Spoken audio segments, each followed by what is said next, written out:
అందరికీ నమస్కారం. తెలంగాణలో మళ్ళీ అధికారం కాంగ్రెస్ పార్టీదే. 2034 దాకా నేనే ముఖ్యమంత్రిగా ఉంటాను. ఇది తెలంగాణ ముఖ్యమంత్రి రేవంత్ రెడ్డి గారు పదే పదే చెప్తున్న మాట. ఇప్పటికి ఈ మాటని 10 సార్లు చెప్పుంటారు. సరే, ఒక నాయకుడికి కాన్ఫిడెన్స్ ఉండటంలో తప్పులేదు. ఏ నాయకుడికైనా మళ్ళీ తానే గెలవాలని ఉంటుంది, తానే ముఖ్యమంత్రి కావాలని ఉంటుంది, తన పార్టీనే అధికారంలోకి రావాలని ఉంటుంది, తప్పులేదు. కానీ గ్రౌండ్ రియాలిటీ కూడా అలాగే ఉందా లేదా అని చెక్ చేసుకోగలగాలి. ఇప్పుడు తెలంగాణ గ్రౌండ్ రియాలిటీ ఏంటి అనేది ఒకసారి జాగ్రత్తగా పరిశీలిస్తే, కాంగ్రెస్ పార్టీకి ప్రజెంట్ అంటే పార్టీ మారిన ఎమ్మెల్యేలను నేను పరిగణలోకి తీసుకోవట్లేదు.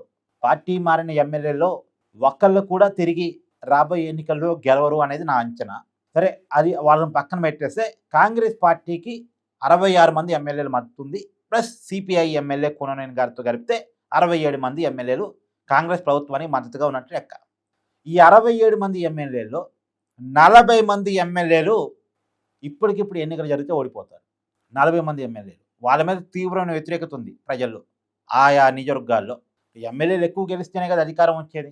కానీ గ్రౌండ్ రియాలిటీలో ఎమ్మెల్యేల మీద తీవ్రమైన వ్యతిరేకత ఉంది, అది వాస్తవం. సరే, ప్రభుత్వం మీద మంచి పేరుండి ఎమ్మెల్యేల మీద చెడ్డ పేరు ఉందా అంటే ప్రభుత్వం మీద కూడా మంచి పేరు లేదు. ముఖ్యమంత్రిగా రేవంత్ రెడ్డి గారి మీద కూడా నెగిటివ్ మార్కులే ఉన్నాయి. అంటే రేవంత్ రెడ్డి గారు ముఖ్యమంత్రి అయిన తర్వాత తెలంగాణకు వచ్చిన పెట్టుబడులు ఏవి, తెలంగాణకు తీసుకురాబడ్డ పరిశ్రమలు ఏవి, తెలంగాణలో క్రియేట్ చేయబడ్డ ఉద్యోగాలు ఎన్ని, ఈ విషయంలో రేవంత్ రెడ్డి గారికి నెగిటివ్ మార్కులు ఉన్నాయి. పైగా ఆయన సంక్షేమ పథకాలు అమలు చేయలేని పరిస్థితుల్లో తెలంగాణ ఉంది. అడుక్కున్న రూపాయి ఇచ్చేవాళ్ళు లేడు. తెలంగాణ వాళ్ళని చూస్తే చెప్పులు ఎత్తకపోయే వాళ్ళకి కనిపిస్తున్నారు అని చేసిన ఒక నెగిటివ్ కామెంట్స్, ఒక నెగిటివ్ ఇమేజ్ని రేవంత్ రెడ్డి గారికి జనంలో నింపాయి. సంక్షేమ పథకాల విషయంలో కూడా అంటే కొన్ని పథకాలు అమలు చేస్తున్నాయి కూడా బాగున్నాయి వాస్తవానికి. అంటే రేషన్ కార్డులు తెలంగాణ వచ్చిన తర్వాత ఇప్పటివరకు ఎవరు ఇవ్వలేదు. రేవంత్ రెడ్డి గారి ప్రభుత్వం అధికారంలోకి వచ్చిన తర్వాత ఇచ్చారు. గతంలో కేసీఆర్ ప్రభుత్వం ఇవ్వలేదు, ఇప్పుడు రేవంత్ రెడ్డి గారు రేషన్ కార్డు ఇస్తున్నారు. అది ఒక మంచి కార్యక్రమం. తర్వాత డబుల్ బెడ్రూమ్లు గతంలో కేసీఆర్ ప్రభుత్వం సరిగా ఇవ్వలేదు, కానీ ఇప్పుడు ఇందిరా మిల్లు విరివిగా ఇస్తున్నారు. ఇదొకటి ఒక మంచి పేరు రేవంత్ రెడ్డి గారు తీసుకొచ్చి పెట్టింది. అండ్ సన్నబియ్యం, రేషన్ కార్డు ద్వారా సన్నబియ్యం పంపిణీ, ఇందిరమ్మ చీరల పంపిణీ, ఇలాంటి కొన్ని ప్రోగ్రామ్స్ ఉన్నాయి. 200 యూనిట్ల ఉచిత విద్యుత్, తర్వాత 2 లక్షల రుణమాఫీ అయిన వాళ్ళు కొంత పాజిటివ్నే ఉన్నారు. రెండోది వడ్లు కొన్నప్పుడు 500 రూపాయల బోనస్. ఇవన్నీ కూడా కొంత రేవంత్ రెడ్డి గారికి పాజిటివ్నెస్ని తీసుకొచ్చి పెడుతున్నాయి. కానీ ఈ పథకాలన్నీ కూడా వచ్చే ఎన్నికల్లో వీటికి మించిన హామీలు బీఆర్ఎస్ ఖచ్చితంగా ఇస్తుంది. పోటీలు పడి హామీలు ఇస్తారు. సో ఈ హామీలు ఎంతవరకు గెలిపిస్తుంటే అమలు చేయని హామీలు కూడా రేవంత్ రెడ్డి గారికి చాలా మైనస్గా మారాయి. సరే, అమలు చేయని హామీలు పక్కన పెట్టేస్తే ప్రధానంగా అభివృద్ధి అసలు లేదు అనేటువంటిది, అభివృద్ధి అనేది అసలు లేదు అనేటువంటిది బాగా నెగిటివ్ మార్కు రేవంత్ రెడ్డి గారి ప్రభుత్వం మీద ఉంది.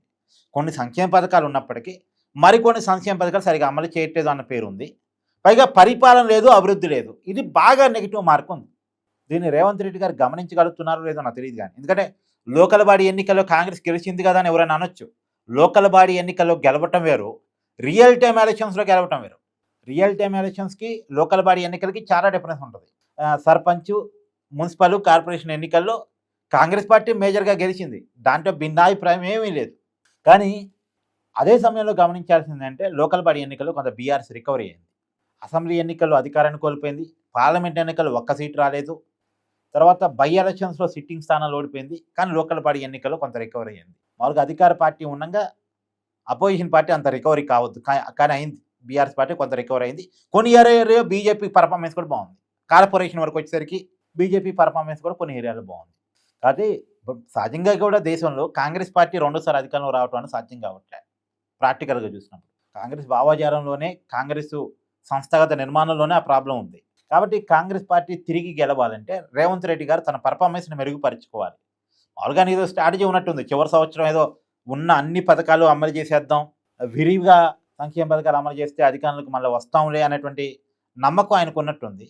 పైగా ఆయనకి కేటీఆర్ మీద ఉన్నటువంటి ఫీలింగ్, అంటే కేటీఆర్ బీఆర్ఎస్ని అధికారం తీసుకురాగలిగిన స్టామినా ఉన్నోడు కాదు అనేటువంటి ఒక ఫీలింగ్ రేవంత్ రెడ్డి గారికి బలంగా ఉన్నట్టుంది. ఇప్పుడు కూడా నిజమే కదా, ప్రాక్టికల్గా కనపడుతుంది కూడా. కేసీఆర్ పేరు మీద బీఆర్ఎస్ పార్టీని అడగటం తప్ప కేటీఆర్ ఆ పార్టీని ముందుకు తీసుకెళ్ళలేకపోతున్నాడు. కేటీఆర్ తను రేవంత్ రెడ్డి కన్నా మెరుగైన నాయకుడిగా ప్రొజెక్ట్ చేసుకోవడంలో ప్రాబ్లం వస్తుంది.